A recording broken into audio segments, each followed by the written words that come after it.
I was walking across the Gulf Harbour Country Club land on the public footpath a few weeks ago, and I came across a lady who was walking with her daughter and granddaughter. We said hello and stopped to chat, and she told me that she had just been down to see Jason, who was mowing the fairway on the 14th hole. She had walked from somewhere near Alec Craig Way just to come and say thank you. Later in the morning I returned along the same footpath and I stopped to talk with Jason, and he told me that many people had stopped and chatted and most expressed their appreciation for the work that he was doing. I know that there are other people doing something about keeping their part of the golf course and surrounding land as tidy as they can. I walked along the second hole and could see that someone must have spent several hours putting in the energy and effort to yield that groomed result. All of us are grateful for those people who are able to get outside and help to keep some semblance of normality during this frustrating chapter in our community.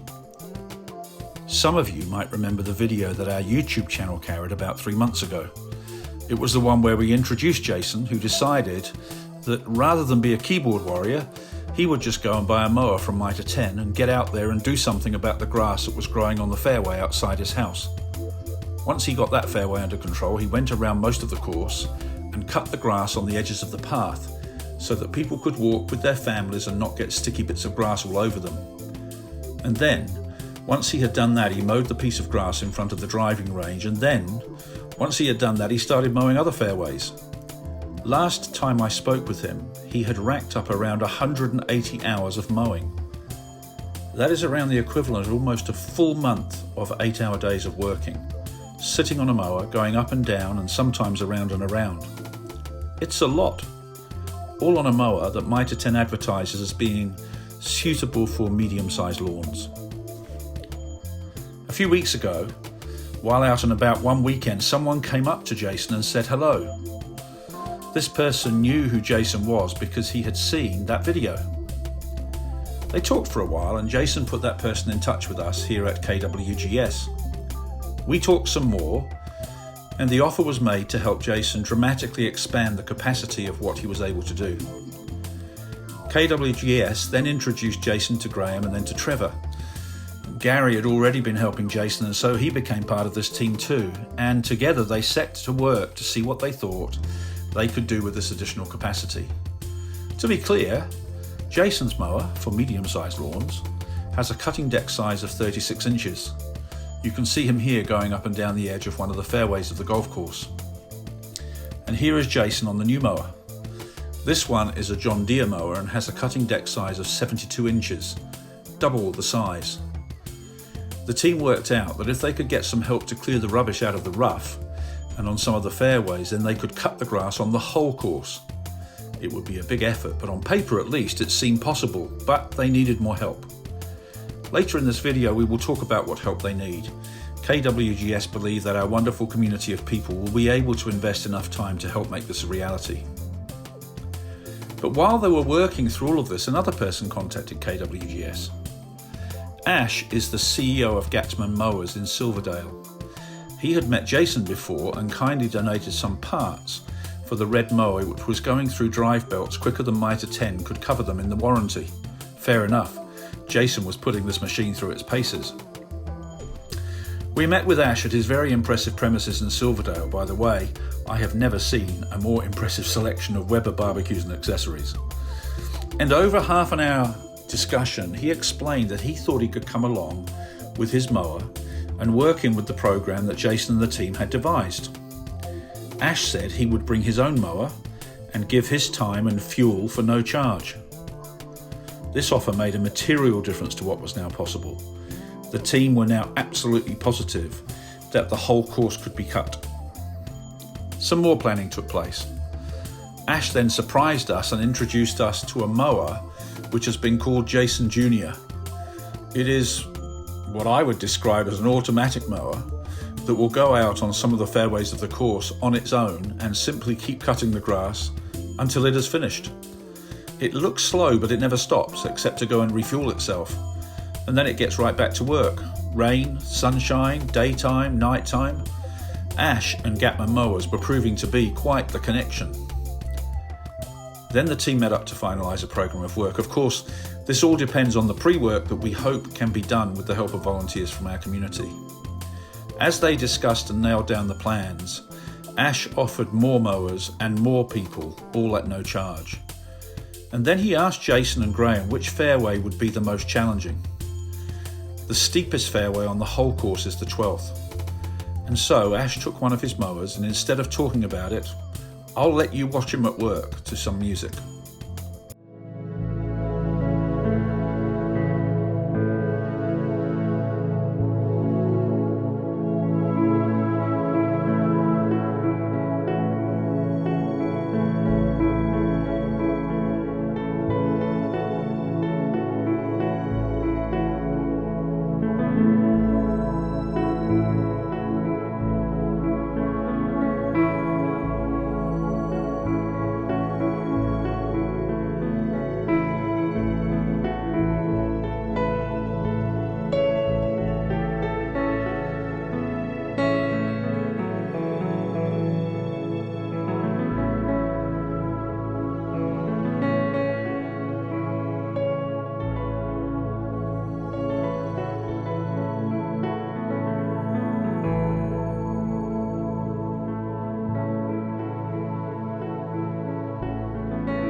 It was breathtaking.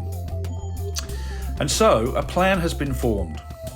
And in our role as connector and communicator and fundraiser, KWGS are delighted to announce that the community team led by Jason and Graham will be able to mow the entire 18 fairways of the country club.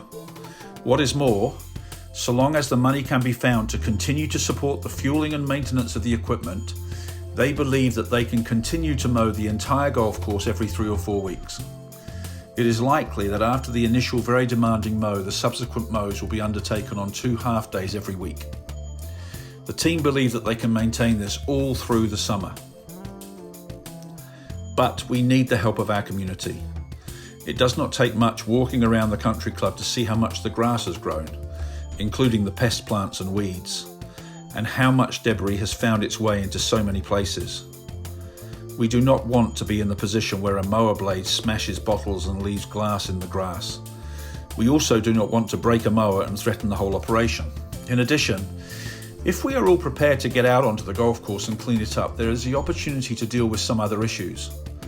The number of doggy poop bags is quite a health hazard, and so we could also clear these up. In addition, there are many weeds and pest plants which are really gaining a foothold. These plants are vociferous cedars and are already spreading into our gardens around the course, and they create real health hazards for many people. We have reached out to Restore Hibiscus and Bays, and Deborah Colson will help us with her knowledge and will also bring tools that we can all use to begin a program of restoration. We have earmarked 4 half days for this work, November the 2nd, 3rd, 9th and 10th.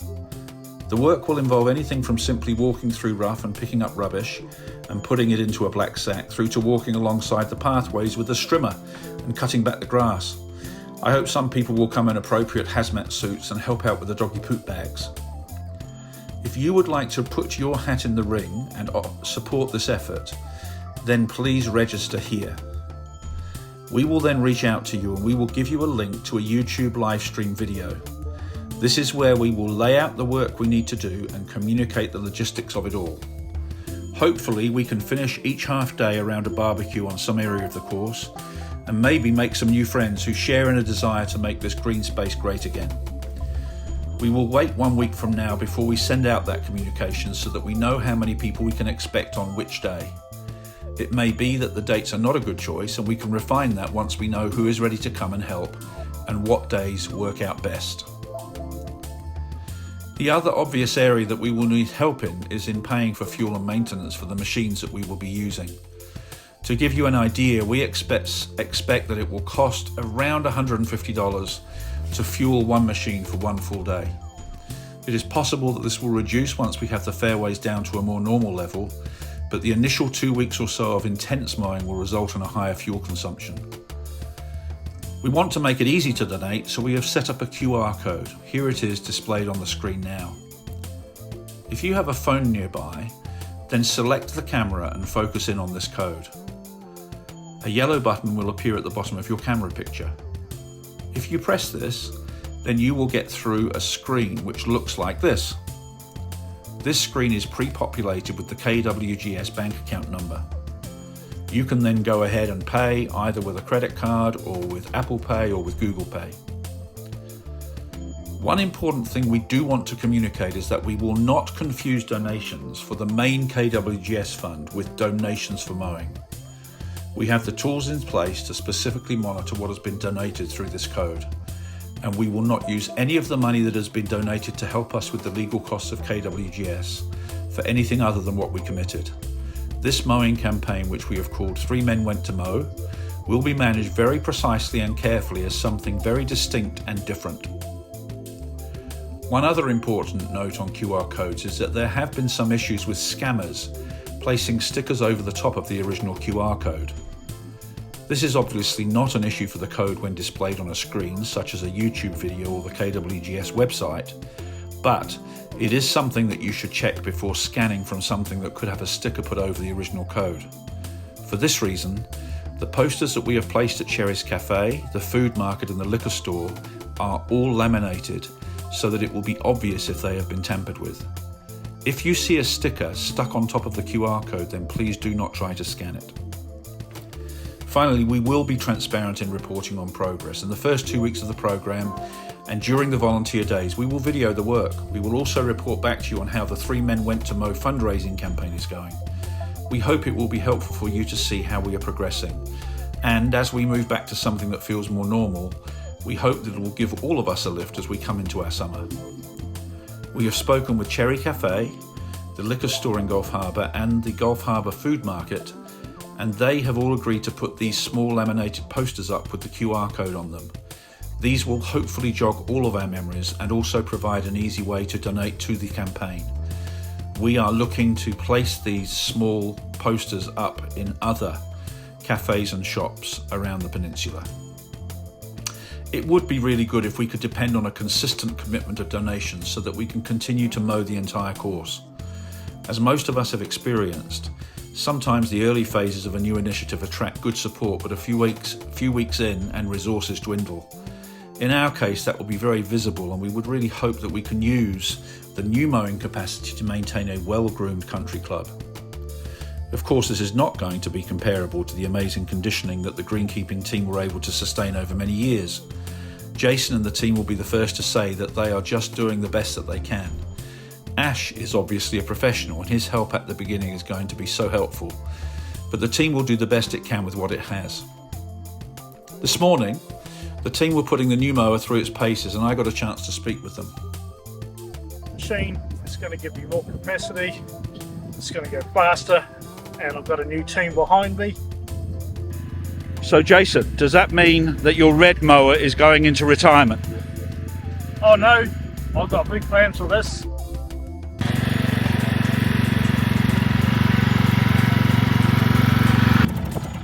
G'day guys, how's it going? Good mate. Good. Hey Jason, how you going? Good to see you. Okay. John, I'd like to introduce to my new team. We've got Gary. Hi Gary. How you going?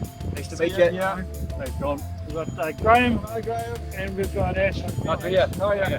Nice to see you fellas. All right Jason, I see you've been busy around here mate. It's looking pretty good there along the fairway. How long does it take to mow this little bit? 28 hours to do this on 2 days. Yeah. Okay. Back and forward, take a little length. So they tell me the plan is now to roll out your great contribution here to the rest of the course and to get it looking ship shape. I've been looking around, Jason, and seeing all the work you've done. That's fantastic, mate. It's looking really good. How long has it really taken to do this big shape here? When we first started, we had to put it on the highest level, and the amount of rough cut, the first gut's deepest. There's a lot of grass going everywhere, and then all the neighbours came out from the side here, all their rakes and wheelbarrows, and they all pushed it to the side. But this is, as you can see now, this is a bigger cut, and flat down to a photo format. But it is going to take a lot of time. But we'll get there at the end. Yeah, I know. I mean, it's looking really good. Obviously, you know, we're dealing with, you know, well over a year of neglect now. We've got a massive, huge, big course to do. It's going to take a big effort for everyone to swing in behind this to get everything else looking like you and the neighbours have managed to do around here. Correct. We'll get there.